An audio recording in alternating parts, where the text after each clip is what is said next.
Okay, everybody, good evening. My name is Rhiann Hawkins. My pronouns are she, her, and hers. I am the Deputy Director of Advocacy and Campaigns at Planned Parenthood of Illinois. And hello, everyone. I'm Mike Ziri, he, him, and I am the Director of Public Policy at Equality Illinois. We're the state's civil rights organization for LGBTQ folks. Planned Parenthood and Equality Illinois are so excited to be that you were able to join us for this town hall tonight in celebration of Sex Ed for All Month, and to share information about our Illinois legislation, the Responsible Education for Adolescents and Children Health Act, otherwise known as the REACH Act. And we are so glad you're here. We know that the world will be better for all youth in Illinois, and LGBTQ youth especially, if they all receive an inclusive, non-stigmatizing, comprehensive, and age and developmentally appropriate education about personal safety, healthy relationships, healthy decision-making, and sexual health. And by the time we're done tonight, around 7:10 or so, we hope you'll understand the serious and discriminatory law as it exists now in Illinois, how the REACH Act would support all youth in Illinois public schools, and finally, at the end of our chat today, one way you can take action to support comprehensive and inclusive education for all youth and support the REACH Act. And before I go on, I just want to mention that this chat is open to the media. So if you don't want your face or name shared, just please mute your video and change your screen name. Just wanted to let you know that. So today's town hall will go until about 7:10 this evening, as Mike said earlier. To submit your questions for the Q&A portion, put it into the chat box. When it's time, myself, Mike, or my colleague Bridget Leahy and I will ask as many of your thoughtful questions as possible to our guests. And as facilitators of this conversation tonight, we hold all participants to the same standard of being inclusive, safe, and respectful to all. Should any participant not follow those standards, they will be removed from the meeting. But now I'm really excited to introduce our speakers and panelists for the night.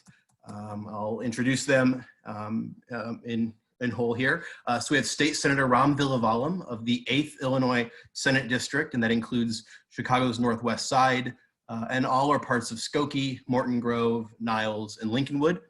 He is the chair of the Illinois Senate Transportation Committee and a member of the Senate Education Committee. We are also joined by State Representative Kathleen Willis of the 77th Illinois House District, which includes O'Hare and portions of Addison, Bellwood, Bensonville, Franklin Park, Maywood, Melrose Park, Northlake, Stone Park, and Wooddale. And Representative Willis serves in leadership in the Illinois House as House Majority Conference Chair. And she is also a member of the Illinois House Elementary and Secondary Education School Curriculum Committee, a very important committee for the bill we're going to be talking about tonight, as is the Senate Education Committee. And our three other great panelists are Tre Graham, who is the youth representative to the board of the Rainbow Cafe LGBTQ Youth Center in Carbondale, Carrie Archer, the manager of education and outreach at Planned Parenthood of Illinois, who resides in Chicago, and Carrie Ward, the executive director of the Illinois Coalition Against Sexual Assault, and who resides in Springfield. So thank you to the panelists for being here this evening. And now I'm excited to welcome the sponsors of the REACH Act to say a few words as we kick off tonight, State Representative Kathleen Willis and State Senator Villivalam. Hi, everybody. I'm Kathleen Willis. My pronouns are she, her, and hers. Thank you so much for inviting me to be part of this panel tonight. I am excited to be the House sponsor of the REACH Act. As a mother of 4 young adults, I know how important sex education is for people in our community, and I'm happy to be here to be part of this with you and hopefully make it so that we have it in every school and not just some schools, and that we get the correct information out to our youth so that they can be informed as they learn about sex and learn about good touch, bad touch, and all the things that come along with that. So thank you so much for having me here. Excuse me. Well, good evening, everyone. As Mike mentioned, my name is Villivalam. I'm the state senator for the 8th District. I'm proud to be the Senate sponsor for the REACH Act, and I'm honored to work with Leader Willis to try to move this across the finish line. I am so proud to be working, in addition to that, working with an amazing coalition of organizations that have really put in the time and effort to make this the legislation we see today. I support this legislation because of my experience in the education system. Not many people know this, but I actually went from a Northwest Side school to a South Side school to a West Loop school in the city of Chicago. So I really experienced different levels of education and different geographies and saw some of the disparities. And that's why I believe that this particular piece of legislation, the REACH Act, is so important. And it's important to make sure that it's a mandate. And so I look forward to Illinois becoming the 30th state to require sex education, and it's going to be a battle, but I think we're well prepared, and most importantly, it's because of the grassroots folks, some who are on this call, that have put in the work and put in the effort, and I think that's what's going to take it across the finish line. So thanks again for being here, and I almost forgot my pronouns are he, him, and his. Thank you. Great. Well, thank you so much, Senator Ron Villivalam and Representative Willis. We really appreciate your leadership on this issue. Let me start by asking Tre, Carrie, and Carrie to give some introductory remarks in response to these questions below. What are you learning in schools now, and how could your experience be improved? What are the current limitations and challenges with the law? And why does this law need to be modernized? Why don't we start with you, Tre? Hello, my name is Tre Graham. My pronouns are they, them, theirs, and I am was a senior at Marion High School in Marion, Illinois, and I'm also the youth representative on the Rainbow Cafe board in Carbondale, Illinois.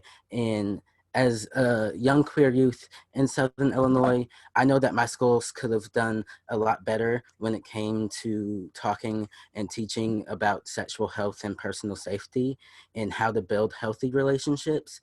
And I learned very little about these topics. And these topics are really crucial to our lives.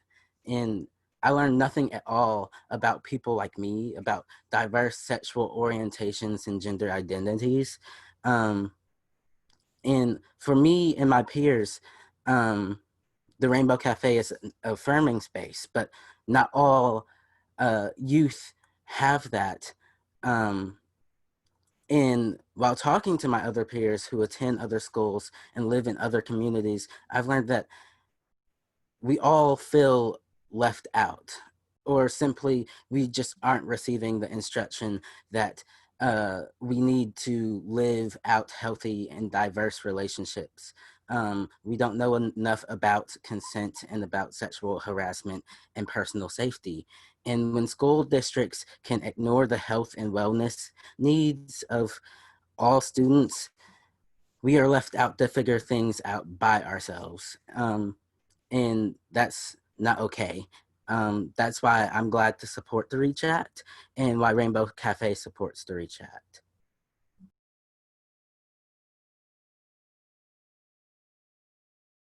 Thank you so much for sharing, Tre. We really appreciate your leadership with the REACH Act. Why don't we move over to Carrie Archer? If you want to just do a brief introduction, we would love to get to know you a little bit better. Hi, thanks, Rianne. Yeah, my name is Carrie Archer. I'm the Manager of Education and Outreach for Planned Parenthood of Illinois.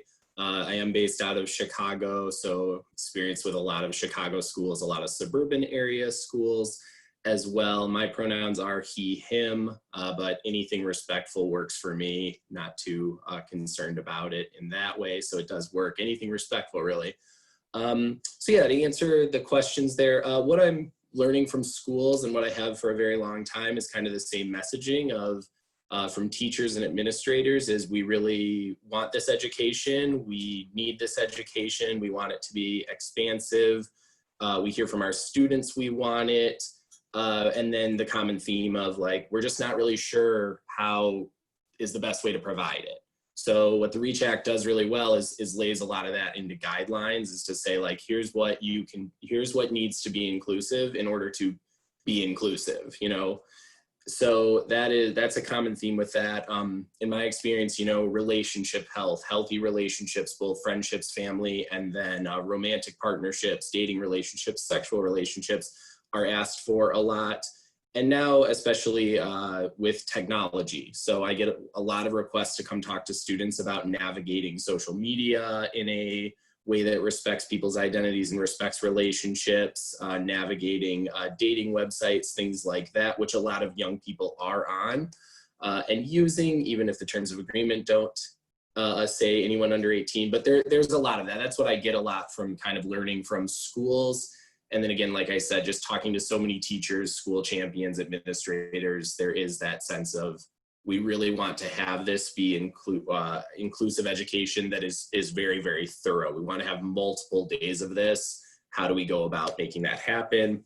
To answer the questions kind of about the current law right now and limitations, really just the big one that sits there is the lack of a mandate, the fact that it is not something that all students have access to because schools decide to have that or not. So that's kind of that is, I would say, the biggest limitation.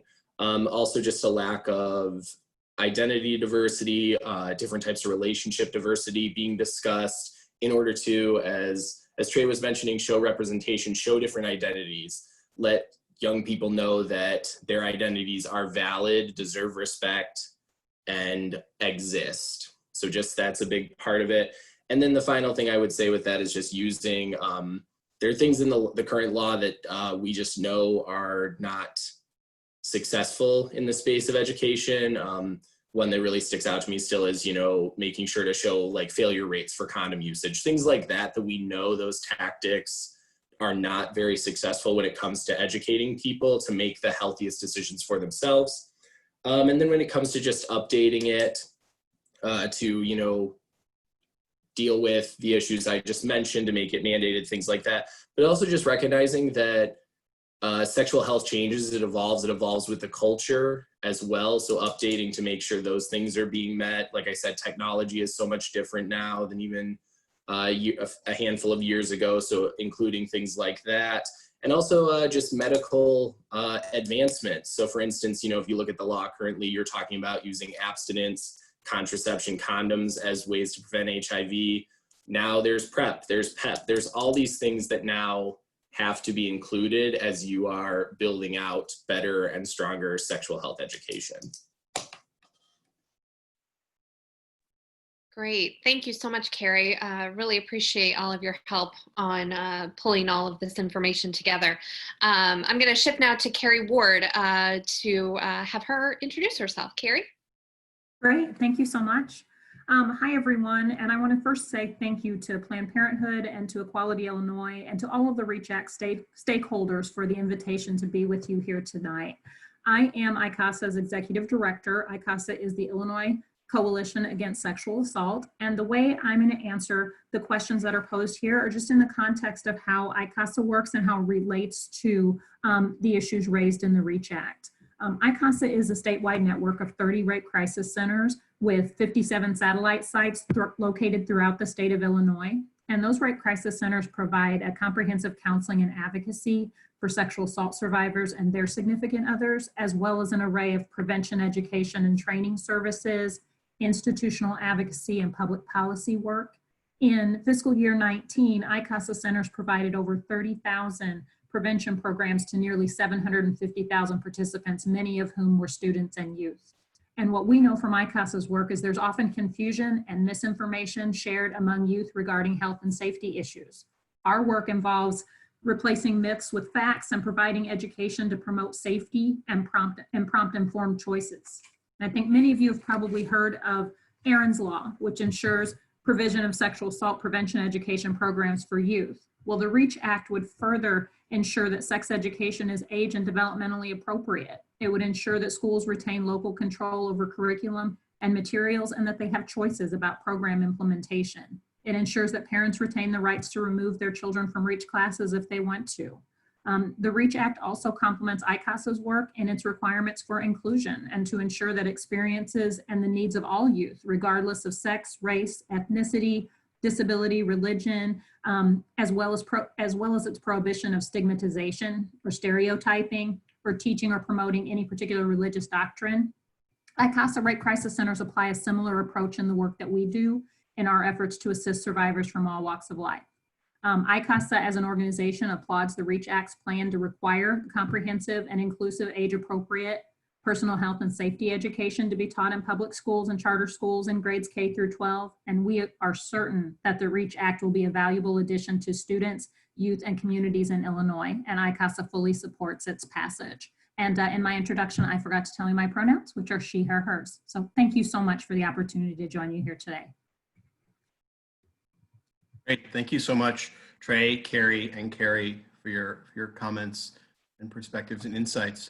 And before I move on, I do want to just give a shout out to a couple other legislators who I see on the chat tonight. Just want to shout out some of the great pro-equality, pro-reproductive health champions. I see Representative Cassidy, Representative Pappas, Representative LaPointe, Representative Pizer, Representative Stuart, Representative Costa Howard, and I see Senator Robert Peters. So thank you for joining with us tonight. So this, having heard all that, that brings us to the REACH Act. And then the next questions are for our superhero sponsor, Senator Villivalam and Representative Willis. Just 3 questions, and then I'll let them, go ahead. Number 1, generally, what does the REACH Act do?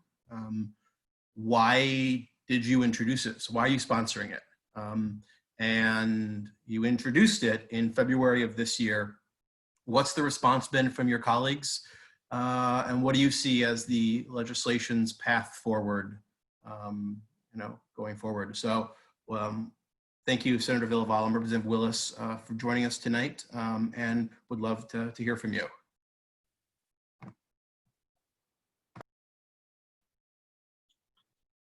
Well, Leader, do you want to start or should I?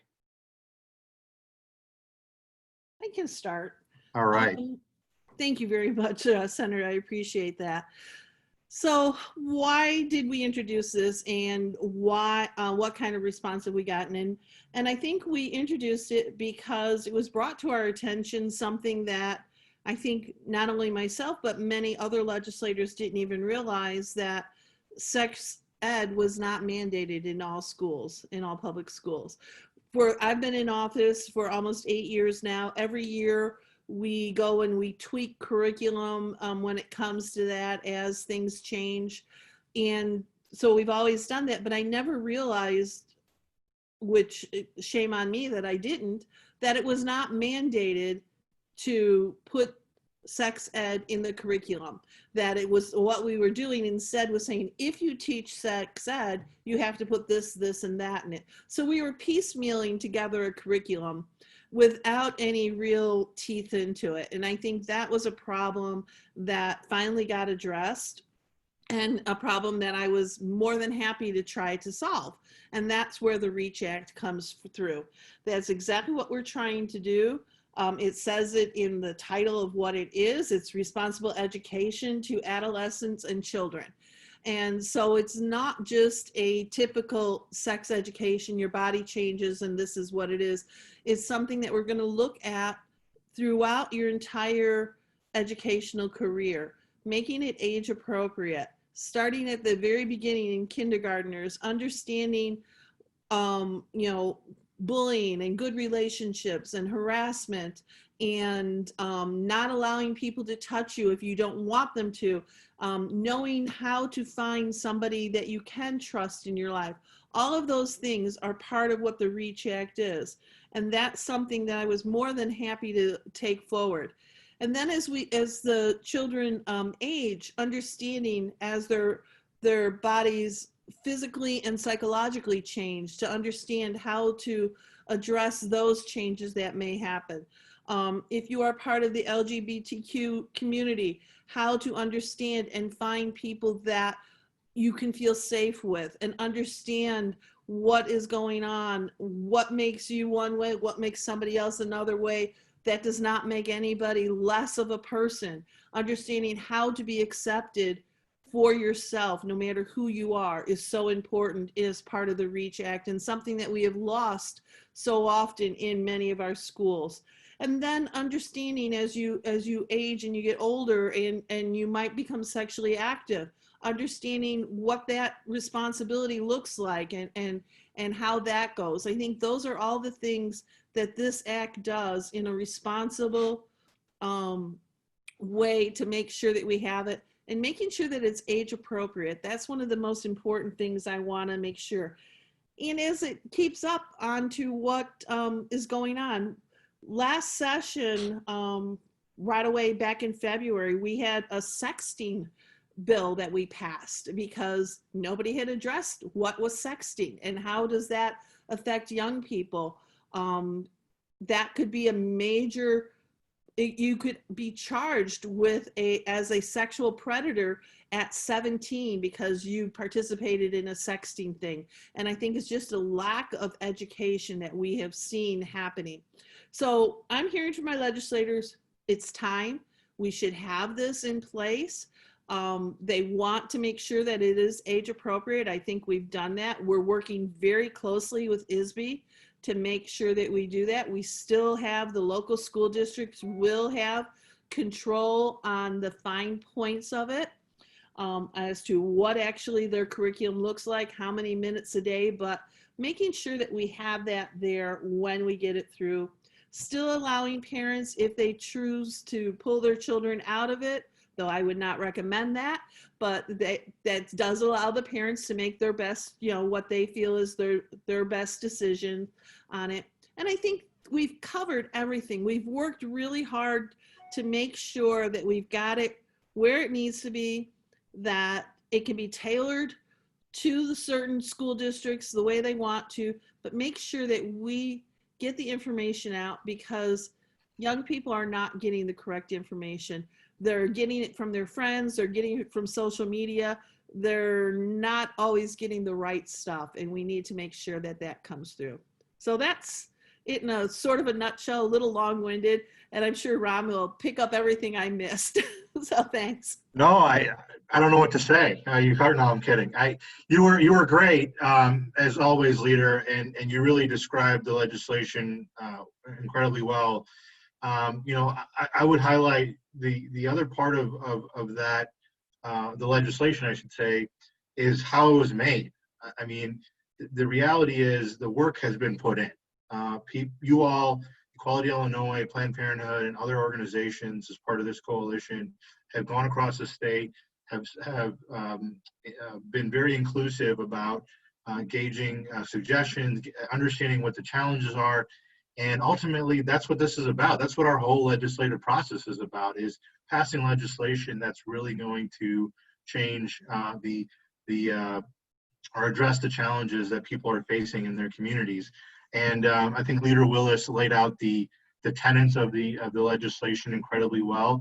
I would just add that the two of the three most important words that I think we need to commit to memory and probably say every other sentence when we're talking to legislators is age appropriate, because we are going to be facing opponents and critics that try to misuse, misword, miscommunicate our intentions here and our purpose.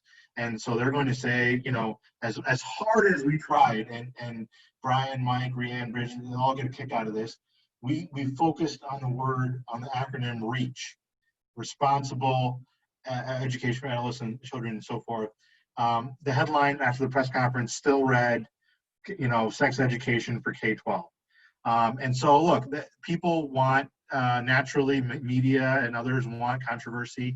So we're going to have to deal with that. But the bottom line is, I think two of the three most important words are age appropriate. And the other one is inclusive in my book when we talk about this legislation. Excuse me. Why did I introduce it? I mentioned, and Leader Willis got me thinking when she was speaking. I mentioned the different schools that I went to. I went from all white to all black to, mostly Latino. And, I'm this kid that, my parents came from India in the 1970s, and I was Indian American. And, people didn't really know what to make of that. And I didn't really know what to make of that. Was I black? Was I white?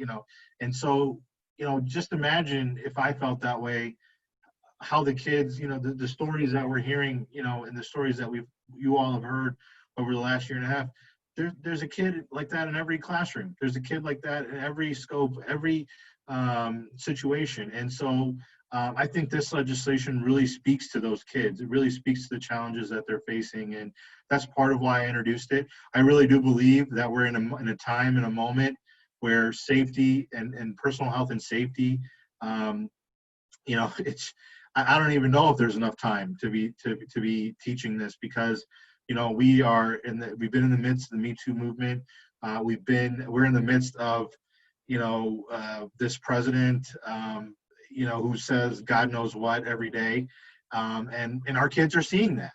Our kids are seeing that, and so we need to be able to address it in a way that's inclusive, that is non-stigmatizing, that is done by the terrific teachers that we have, with the input of the stakeholders that we have on this call and the people that are facing these challenges. So I think that's it. And I think about the future. I have a 19-month-old. In case you saw me sweating, I wasn't nervous. I just came in from mowing the lawn, and I had to do something to make up for being in Springfield for 5 days. And so my wife and I are taking care of this kid, and we think about the future, and what kind of education he's going to get. And he's a mixed race kid, and we don't know what he's going to be, and all that. But the bottom line is, we deserve this. We talk about doing better for the next generation. This is what we need to be talking about, the REACH Act, when we talk about those things. So I'm proud to be a part of the team here. What I'm hearing from my colleagues, it's been good feedback. We've gotten, I think Mike or Rianne could tell you the number of co-sponsors we got in the Senate. We're about 15 or so. We were trying to press, to get as much support as possible. But the reality is, there are certain people that we need to vote for yes on this, that are in districts that are 50-50, on this.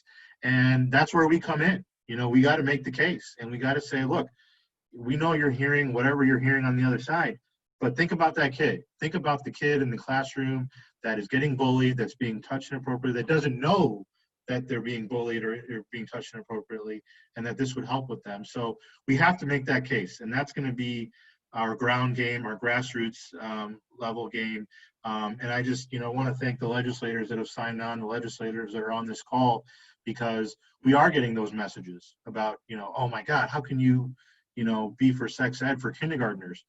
Well, we respond and say, that's not exactly the case. It's age appropriate, it's inclusive, and so forth. So I think we've gotten a great start, but we're going to have to really, dial it up and make sure that we get this across the finish line. Thank you. Great. Thank you, Senator. Thank you, Representative. And now I think we've got a lot of questions. So Rianne, do you want to pick the first one?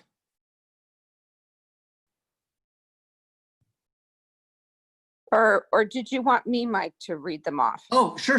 Bridget, yeah, absolutely. Yes, because I've been checking chat box. So reminder, everyone, if you want to ask a question, go to the chat, which depending on if you're on your phone or on your computer, it might be in a different location, but you can go into chat, click on it, and put in a question, and then we will pose it to our speakers. So the first question, which I think could be answered by Mike or Rianne or one of the sponsors, is from Bob. And Bob is asking, I heard that there are two similar bills. Can we hear about the differences between those bills? And there's another question that's, I think, the same type of question.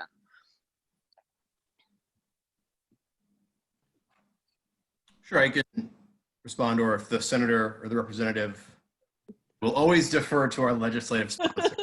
Well, I will not go too much into the details on the difference. They are very, very similar. This one does a little bit more on structuring what the curriculum will be than the other one, and that is one part on it. I will tell you that the legislators have discussed the differences. We have decided to work together. We want to pass both bills. I think they both are worthy. I do feel that this one has a little bit more detail in it that I think in the long run will be better, a better piece of legislation. But we have decided to, I've talked to the chief sponsor in the House on the other bill, which is Representative Camille Lilly, who happens to be my sister rep.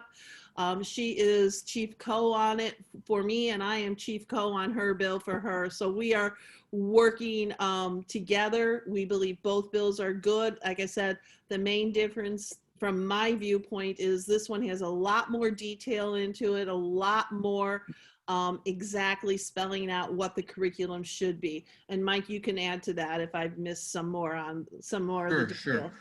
I don't know if the senator wants to say anything, or I can. Well, I was just going to say, Mike, I think the biggest difference is the fact that this one is, to build off of what Leader Willis said, this one is a requirement. It's a mandate. And that was important to me because we've heard the stories, we see some of the actions. And for me, all it takes is one where there's certain school districts across the state that implement it differently. And it's not to say that we don't want to give them leeway and we want to give them the ability to put this forward in their school districts. But again, we want to make sure that this is a curriculum that's taught every part of the state. And so I think the mandate portion that is included in this legislation and not included in the others, I should say, was something that was important to me, and I think makes sense in order for us to actually move the ball forward for all the people in Illinois, all the kids in Illinois, not just some.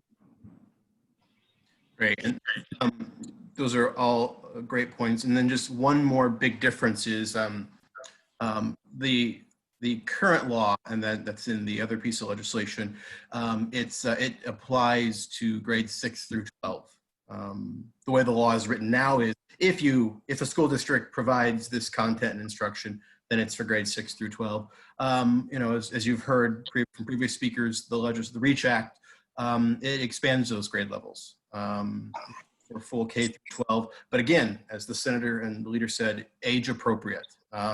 So what we strive to do in the REACH Act is break down by groupings of grades what the general content would be. And I know, Bridget, you always explain this so wonderfully, so I will not attempt to explain. If you want, yeah. I haven't introduced myself, but I can quickly do it for you, Mike. Sure, I'm Bridget Leahy, Senior Director of Public Policy at Planned Parenthood of Illinois.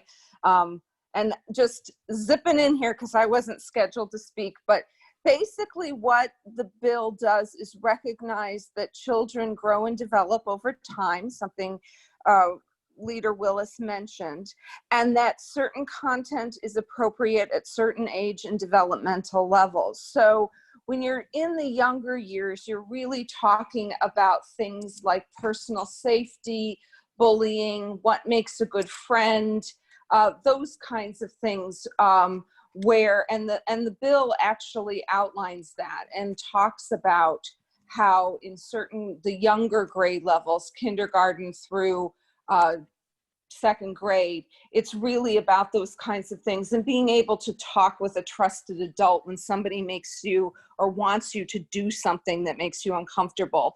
When you move into grades 3 through 5, obviously children are starting to experience body changes related to puberty. So during those years, you want to address the physical, social, and emotional changes related to puberty.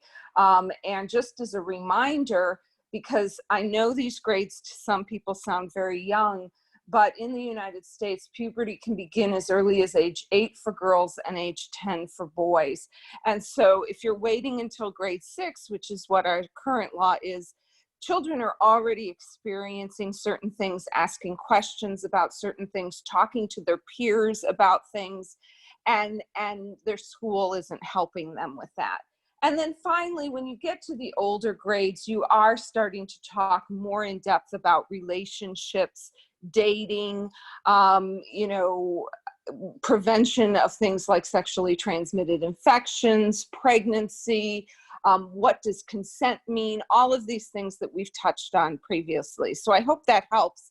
And I hope that addresses, because we did have a couple questions on what is age appropriate. So I'm glad that we kind of transitioned into that.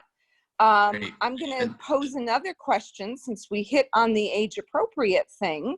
Well, Bridget, let's real quick. Let's turn to, I think Representative Stuart has a yes. So if we could just unmute Representative Stuart. Sure. She has an example that she wants to share. We probably have to find you in the field of faces. There we go. So it's a very simple game that would be appropriate in like the youngest of levels, even like a pre-K, and it's the idea of teaching consent and, you know, body autonomy. So let's say you pair me up with Mike and we're going to play a game that we call statues. I'm allowed, like I can think of a pose that I want to put Mike into. So he stands kind of your normal stance with your arms down at your side. And let's say for my pose, I want him to look like he's holding a bow and arrow.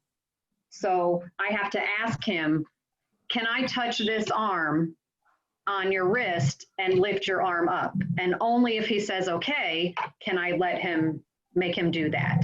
And then I can go through the body parts I need to move. And it shows that you should give permission for a part of your body to be touched, and that you have to have permission in order to touch the parts of someone else's body. And it's completely appropriate for a kindergartner. There's no sex involved, but it's a concept that applies later on in their life when we're talking about sex. Yes, I think that's actually a good example, because that's the point of how we laid out the curriculum, is to build a skill set, which I'm sure Carrie knows from his work being in classrooms. You try to build concepts over time. You don't just hit it for an hour once in 6th grade and think it's covered. And you build that so that over time, young people are developing an understanding of these concepts and a skill set before they encounter these situations. Okay, getting back to questions. So I was going to ask, because I think that Senator Villivalam touched on this, and we do have one person who would like to know a little bit more about it. Senator, you talked about the work that's been done building with various groups to put this legislation together. So could you, any of those who are on here, talk about the outreach and input that was collected prior to introducing a bill and in the process of actually writing the legislation? Can I do that? Because this is like really an exciting part. And I see, obviously Tre is on, and then I see, I think Tara Bell Janowick, who's the board chair of the Rainbow Cafe LGBTQ is on as well. And what we did was we based the language of the legislation, and to be clear, the legislation is still it's fluid. It's a work in progress. We're still taking in comments. We're actively engaging with stakeholders. We will continue that process. And so, what we introduced will have some tweaks, some changes, some modifications as we build support and hear from more stakeholders. But, there are broad points in there that were very much informed by input that we received from over 100 stakeholders and organizations across Illinois. I remember, and Tara, you remember this as well, I'm sure, last July, went down to Carbondale and visited with about 25 or 30 LGBTQ youth on a Friday night at the Rainbow Cafe's drop-in, and asked them some very basic questions. What are you learning right now when it comes to personal safety, when it comes to health education, sexual health? What are you learning right now? But what would you like to learn? And did the same effort about probably 2 weeks later, I think in August last year, with the Phoenix Center in Springfield. Phoenix Center is Springfield's LGBTQ community center with a really amazing, robust youth group. And again, there heard from about 25, 30 youth, what they're learning, what they're experiencing, what they want to learn. And some of the youth aren't getting any of this education, any of this content, which is why like requiring it for school districts is so critical. But also we heard just really terrible stories of the content that was taught and how it was taught. And then when the youth, when they told me what they wanted to learn, they wanted more inclusivity, content that is inclusive of diverse sexual orientations, gender identities, gender expressions. And this is really important because there's a provision in the law, in the current law, archaic provision that, says that, if a school district provides this content, then that school district must, must teach honor and respect for heterosexual monogamous marriage. Clearly a provision from before Illinois had, inaugurated marriage equality through the legislative process about 6 years ago. But, youth are, and that's just one example, but the other thing, they said they want to learn about healthy relationships, and just heartbreaking stories of a young person in Springfield who told me that they want to learn about healthy relationships because they think they've been in unhealthy relationships. They want to learn about mental health.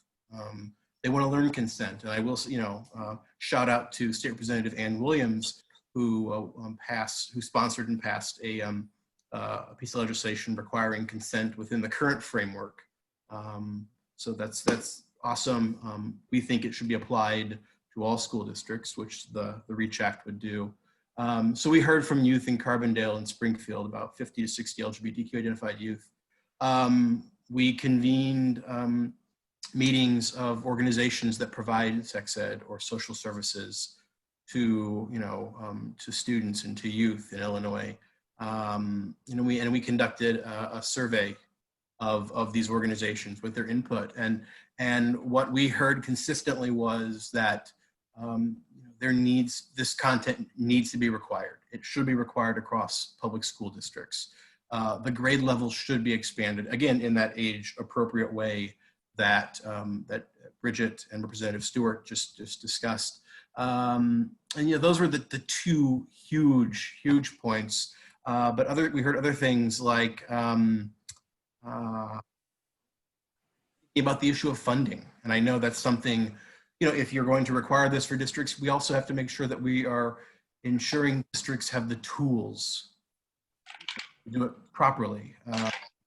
And so I know that's a question that we've had extensive conversations with Senator Villivalam, other state senators, state representatives, and the Illinois State Board of Education, who's great for bouncing ideas and sharing thoughts through this process. So very much funding is definitely something that has been relayed to us as important by the stakeholders, but we recognize it's so important as well. Making sure that youth and parents know what the curriculum looks like. So there are a couple ways to do that, but exploring ways to make sure that the curriculum that is in the bill is the curriculum is taught, and we include a provision that this is very much championed by Planned Parenthood and other groups that educators and outside speakers must comply with the provisions of the and I know Bridget could share a little bit more about what's happening now in that respect. So we heard all of this input, from across the state, and that very much informed the REACH Act that was introduced by the senator and the representative, I believe at the end of February. So really proud of that outreach that we did and the work across the state like that. So that's a long answer to that question. Does anyone else want to chime in? I know, ICASA was involved in several of the meetings that we had. Various ICASA staff were involved. We had several meetings with a variety of organizations that are stakeholders on this issue. I don't know, Carrie, if either Carrie has anything to add. Carrie Archer, Sure. If you have anything to add from educators too. So Carrie Ward first. Okay, thank you, Bridget. I just want to say, yes, absolutely. ICASA had the opportunity to be represented in those meetings and to chime in, especially about the issues that really seem to cross over, specifically related to sexual violence and to be able to provide some input on that. I think just as a practice and a process in general, being able to invite people to the table who have common field, common expertise, and can really contribute to what's happened in the past. What do we know about that didn't work, and how can we kind of come together and figure out something that works? And so we definitely had the opportunity to participate. We appreciated that very much. And I think moving forward, we would love to still be, to continue to be involved. Thank you, Bridget. Great. Carrie Archer, do you have anything to contribute about why it's important for, people who are doing the actual education to be involved? Because I know that we shared with you the text, various drafts throughout, and are continuing to seek feedback. Yeah, I think the people who are doing the education at the ground level or creating working lesson plans, things like that, bringing them in, there's a value there because they, like I said, they're actually interacting with those students a lot. It's definitely one thing, Mike mentioned it, like having a focus groups of youth is so important, getting their sense in a very safe space to say, we want to hear from you, but also just all the experience that everyone who actually goes in and works with groups of youth and works with youth from the elementary level through the high school level, it gives you all perspectives. You're consistently hearing the same questions from young people and addressing the same issues with young people. And that helps you start to really develop what is very important to them, what common misinformation is there, what needs to be addressed. And also, you're hearing from so many young people who do hold a lot of different identities, a variety of identities. So you're also starting to understand what identities, that diversity, that inclusivity actually looks like in spaces.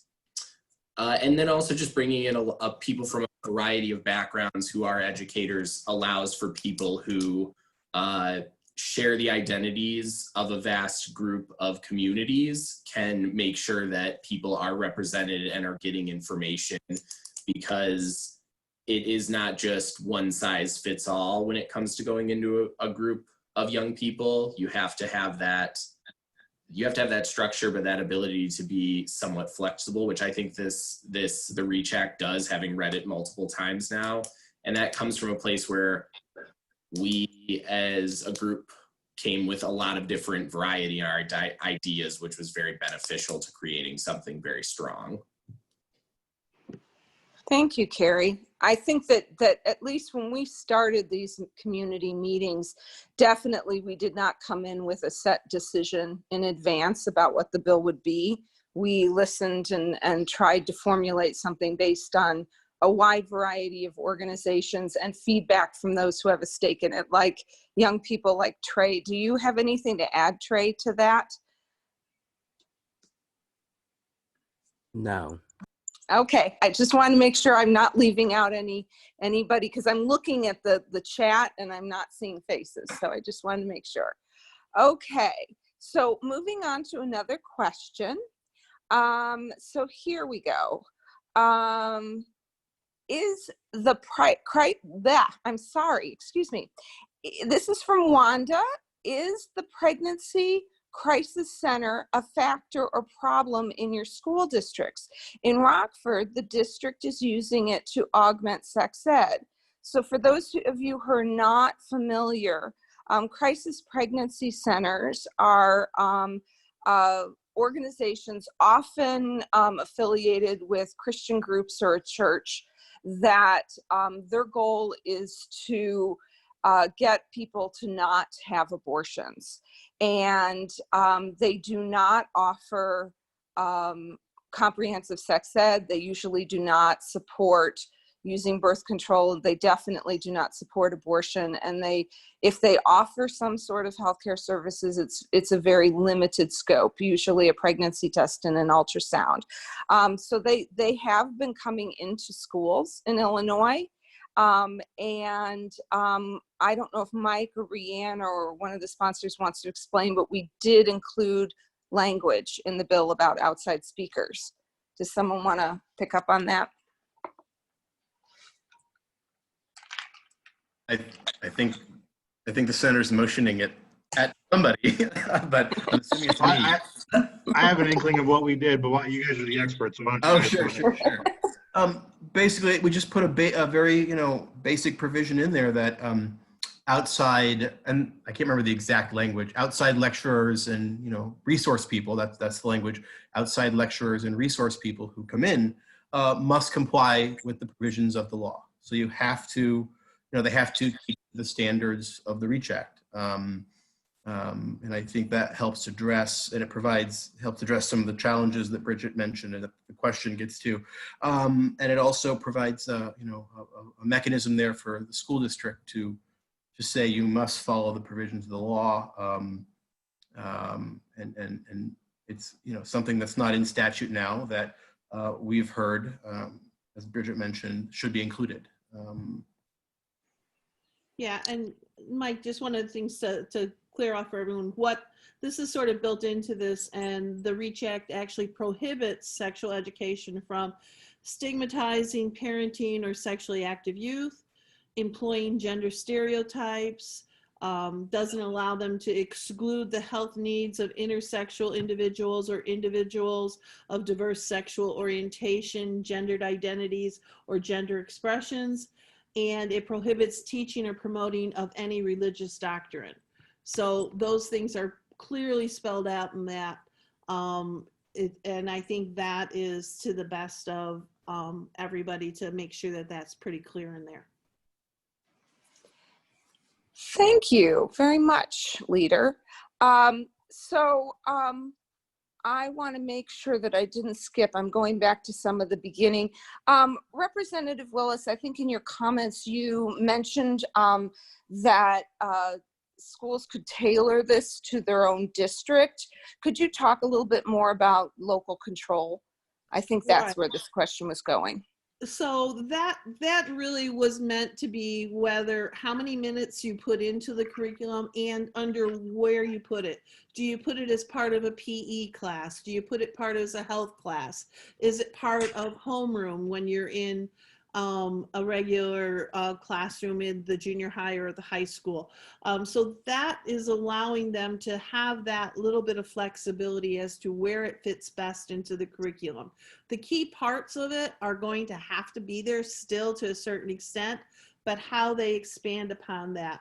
When they are talking about in the younger grades, when you're talking about personal safety and having your safe space around it. Is it through a game like Katie talked about earlier, or is it through a storybook or something along those lines? Those are the things that we're going to allow the flexibility of each district to come up to how it works best into them, making sure they get those key points off, and where they put it in their curriculum. We're going to allow them that flexibility. Okay, thank you very much. I have a question from Representative Lindsay LaPointe.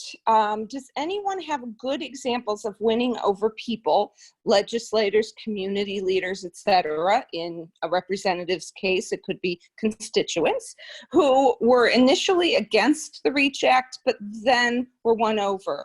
Why were they initially against it, and what specific arguments changed their minds? Anyone like to take on that one? Well, I can certainly add to the conversation that I think during the course of time where we were trying to get Senate sponsors, I think again we're up to 15 or so. Some of those conversations were had, right? People think this is, they labeled it as sex education bill and so forth, and what I was able to do in my conversations was focus back towards the personal health and safety aspect. Look, things are happening. Our kids are watching the news. They're seeing things. Our president is saying things. They need to know. They need to know how to act. They need to know how to protect themselves. They need to know what's appropriate. And it's better that they know than they don't know. And so that's kind of what I focused on in my conversations. And then, I'm going to sound like a broken record by the time we pass this thing, but, you know, age appropriate again. It's just like age appropriate, age appropriate, age appropriate. You know, that is something that we have to focus on, because when people see K through 12 sex education, they immediately go, you know, at least the opponents and critics will go to the worst possible scenario, right? It's our job to kind of steer it back and say, look, that's not what we're trying to do here. And kind of explain, like Representative Stuart and others did, giving examples of what it means. What does this mean for a kindergartner, a first grader, a second grader, and so forth? I think having someone like Tre tell their story, I mean, that's more powerful than anything I can say. Quite honestly, you know, having people that are going through this, you know, share their story is something that's going to help tremendously get us through the finish line. So those are some of the things that I was able to focus on.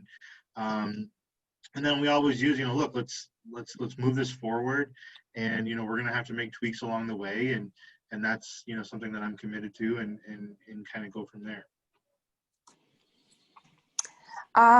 Does anyone else have anything to add to that?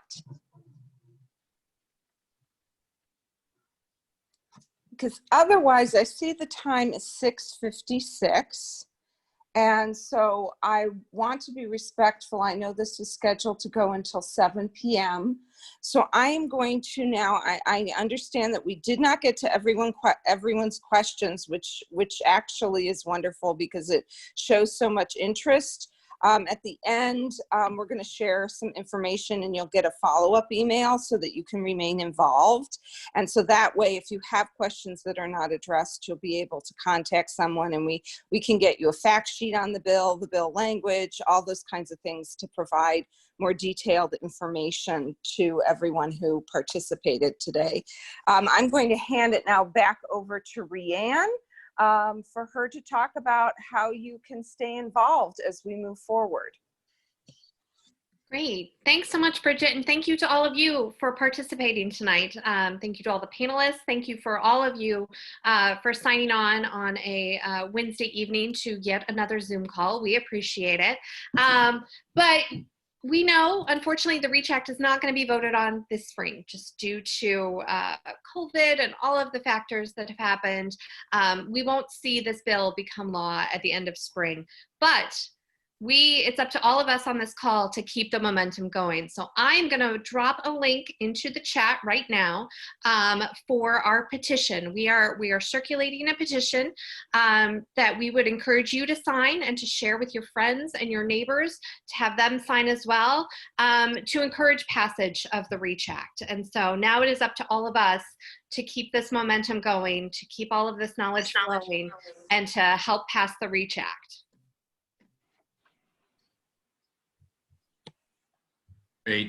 Great. Thank you so much, Rianne. And as you can see, the link for the petition is in the chat. You'll also, you'll get that later on. I did want to add, and since I know there's some questions we didn't get to, I just want to say real quick, there's a question just popped up. Is it certain it won't be discussed? Yeah, it won't be discussed this spring. The legislature returned last week for a special emergency session of about 4 or 5 days, did a lot of emergency work, state budget, a really important election bill, and really other important pieces of legislation that really deal with the pandemic, and what's happening in our communities now. So this legislation, like a lot of bills that were introduced this year, won't be coming up at this time, this spring session. But since I know there's probably some questions we didn't get to, let me add our email addresses into the chat. So those are all three. It's Bridget, Rianne, and myself. And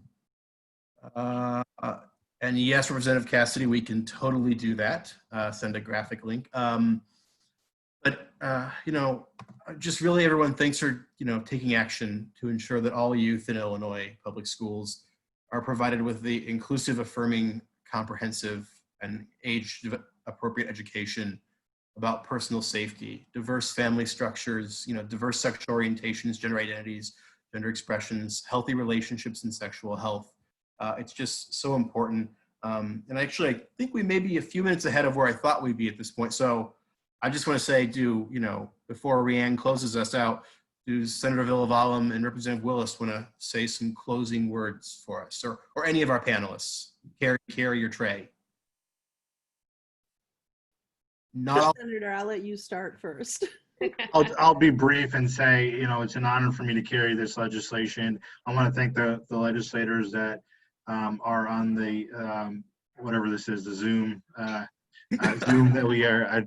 I'm not even sure what day it is. But I want to thank the legislators for standing with us. This is we have great momentum, but this is going to be a battle, and we have to stay vigilant, and we have to continue to talk to one another and treat this like the coalition it is, and make our case. And that's what I'm committed to. And I'm just so honored to carry this legislation and so proud to be working with this coalition. And thanks to Brian and Rhiannon and Bridget and Mike and so many others for leading this effort. Well, you put that really well, so mine will be even shorter. But again, thank you for everyone. I think the road to getting this passed is one-by-one conversations, educating people, letting them know what this bill really is for. It's not a scary bill. When you get down to it, it's not sex ed for kindergartners. It's something that is age appropriate, and those words will be drilled into it. I'll probably be mumbling them in my sleep by the time we pass this bill, but that's okay, because I really feel strongly that this is the right time and the right place for this bill. If we hadn't had COVID, we'd probably be really geared up for some really interesting debate on it, but we will keep the word out there, keep educating people over the summer and into the fall. That'll be something we'll continue to discuss, so that next winter when we reconvene, it should be a slam dunk and no problem at all. That's what my goal will be. So thank you, everybody, and just keep up the good work. Thank you for my fellow legislators, and I see Maggie's on there. Hopefully you'll be one of our fellow legislators soon, and welcome aboard. Thanks.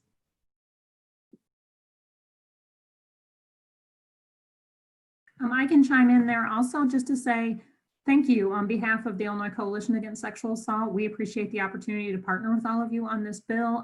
We see it as a great asset and a necessary program to happen. And we look forward to continuing to support your efforts. So thank you to the legislators for carrying this bill. Thank you to Planned Parenthood, Equality Illinois, and all the stakeholders who are involved. We appreciate you and stand with you. Thank you. I want to say thank you for everyone that's working on this bill, because you're helping mold and shape the future of all the youth that will be taught this legislator when it's passed. Because without your voices, without my voice, none of this would be possible. Yeah, and just thank you very much for putting this together. It was great to hear everyone's thoughts. And just, yeah, I think that by continuing to acknowledge and push and understand that sexuality is a part of everybody's life, very different than just sexual behavior is a part of people's lives, but sexuality is a part of everybody's lives. And that if we want to continue to develop young people into overall healthy individuals as a part of society, making sexual health just a part of their education process is incredibly important. So thank you very much for pushing for this bill. Awesome. Well, thank you so much. Thank you so much for joining us tonight. Thank you so much to all of the great panelists who were a part of speaking tonight. Thank you so much for all of the great questions that you all asked. Just to let you know, we're going to be sending a wrap-up email to everybody that registered tonight. So you'll receive another link to the petition and the recording of this town hall as well. Please share that petition far and wide. We really need to keep the momentum going for the REACH Act so we can pass it per Leader Willis's schedule of next winter. We really want to work towards that goal. So help us achieve that goal, share the petition widely, and let's get this done. Thank you so much for being a part of this tonight.